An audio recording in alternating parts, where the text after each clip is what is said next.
Bonjour à tous, Buzz 360 épisode 7, c'est parti, le tour du net en presque 360 secondes. Nous rejoindrons tout à l'heure Eric en métropole qui se trouvera en compagnie de Pascal Le Chevalier qu'on vous présentera tout à l'heure. Mais tout de suite Marc, tu nous parles de Yahoo qui relance Flickr et officialise le rachat de Tumblr. Oui, une nouvelle envoyée par Eric. Le site de partage de photos en ligne Flickr, racheté en 2005 par Yahoo, bénéficie d'un coup de jeune. 1 Tera de stockage gratuit, des photos haute définition, une application Android. Bonne semaine pour Yahoo de toute façon. Le géant américain d'Internet a annoncé lundi le rachat du site de blog Tumblr pour 850 millions d'euros en numéraire, soit sa plus grosse acquisition depuis l'arrivée cet été de sa dirigeante Marissa Mayer, grâce à laquelle il espère rajeunir son public. Manu, on parle de la suite du feuilleton Dailymotion ? Oui, absolument. On était resté à l'échec du rapprochement avec Yahoo, dont on vous avait parlé en début mai. Orange change maintenant sa stratégie et envisage de réinvestir 30 à 50 millions d'euros dans Dailymotion avant de repartir à la recherche d'un acquéreur, plutôt en fin d'année. À noter aussi que le CCM Benchmark Group, qui édite notamment le journal du net, vient d'annoncer son intérêt pour un éventuel rachat.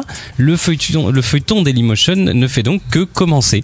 Marc, tu vas nous parler de l'App Store d'Apple qui vient d'atteindre le cap historique des 50 milliards de téléchargements.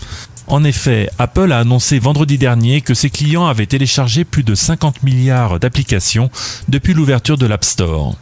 50 milliards de téléchargements uniques en excluant les retéléchargements et les mises à jour.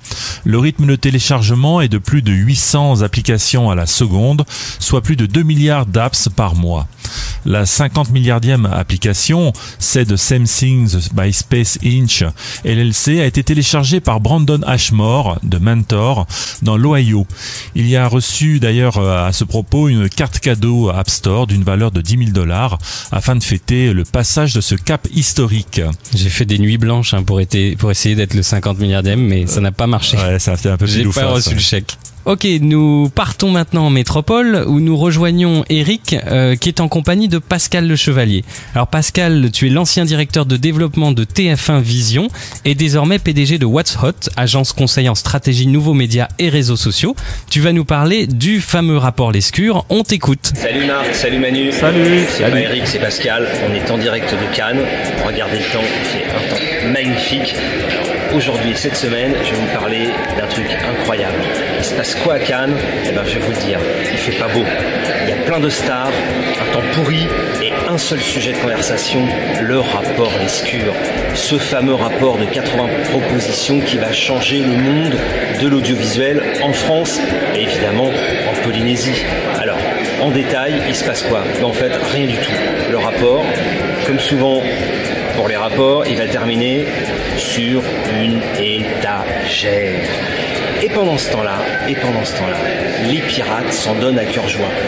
J'ai fait un tour sur internet et je crois que je n'ai jamais trouvé autant de films gratuits à voir en VOD dans une qualité pas toujours excellente, mais en tous les cas sans débourser un centime.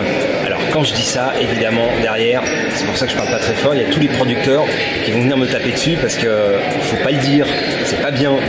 Mais l'offre légale, elle a du plomb dans l'aile. Et c'est pour ça que M. Lescure, il a fait un joli rapport pour tuer les pirates. Mais je crois que les pirates courent plus vite que le rapport. Voilà, c'était la chronique du jour. Là, maintenant, avec Eric, on retourne à la plage. Bye bye. Merci Pascal. On rappelle que Pascal, on peut le retrouver sur son blog Digital Home Revolution qui se trouve sur znet.fr. Vous pouvez retrouver les références sur net.pf. Manu, on passe à toi avec le téléchargement illégal. Oui, la loi Hadopi s'assouplit. C'est ce que vient de confirmer Aurélie Filippetti, ministre de la Culture, en annonçant la suppression de la sanction ultime qui pouvait être appliquée jusque-là, à savoir la coupure de votre connexion Internet. Télécharger illégalement est donc toujours sanctionné, mais on dirait que le droit à être connecté est en passe de devenir inaliénable.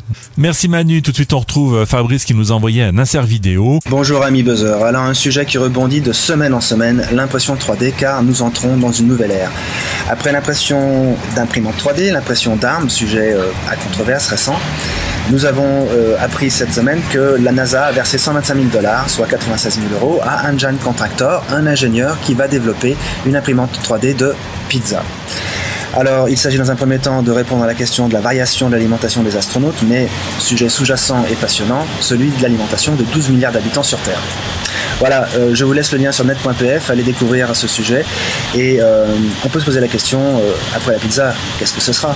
Merci Fabrice. Marc, tu vas maintenant nous parler de Google avec un nouveau codec vidéo qui pourrait diviser la bande passante par 2. En effet, un effort technologique et stratégique. Le nouveau codec de Google, le VP9, qui suit bien sûr le VP8, pourrait permettre de réduire les besoins en bande passante par 2 pour visualiser une vidéo et devenir une nouvelle alternative au H264 soutenu par Apple. L'objectif étant que YouTube soit moins consommateur des tuyaux des opérateurs du net. Donc H264, rien à voir avec un virus H1N1, non ? Non, c'est juste un codec, le codec utilisé pour le MP4. C'est rassurant. On arrive à la fin de Buzz 360. Manu, on te retrouve pour ton focus. Papa, comment on fait des tumblers ? Des quoi ? Ah, des tumblers, ah oui, TUMBLR. Bon, alors voilà, c'est très simple. Sur un Tumblr, c'est comme sur Facebook. N'importe qui peut mettre n'importe quoi, et des millions d'excités du clic vont frénétiquement cliquer j'aime. De préférence sur des sujets hyper superficiels, ce qui leur permet sans doute d'oublier pendant ce temps-là les vrais problèmes de leur vraie vie. Je vous sens impatient de découvrir un exemple de Tumblr à succès. Tiens, au hasard, le Tumblr numéro 1 aux États-Unis, Reasons My Son is Crying, ce qui donne avec un accent français impeccable, pourquoi mon fils pleure ? C'est vrai ça, bonne question. Tu peux nous le refaire avec l'accent marseillais ? C'est pas prévu dans cet enregistrement, mais je vous le prépare pour l'émission prochaine. Ça, c'est le Tumblr d'un papa qui s'est amusé à poster une photo de son fils chaque fois qu'il pleurait, en indiquant si possible la raison, avec un brin d'ironie évidemment. Et maintenant, des milliers de parents font pareil, ils envoient quotidiennement leurs photos avec l'explication des pleurs, enfin, quand il y a une explication. Ouais. Voilà, maintenant que vous savez ce qu'est un Tumblr et à quoi ça sert ou pas, vous en avez juste 109 millions à découvrir, tous plus passionnants les uns que les autres. Bon courage. Ah oui, là, ce que tu as dit, c'est bon courage. Voilà, un Buzz 360 épisode 7, c'est fini pour aujourd'hui. Retrouvez tous les liens sur www.net.pf. Bonne semaine à tous. À la semaine prochaine. Et gardez le buzz ouvert. À buzzer sans modération.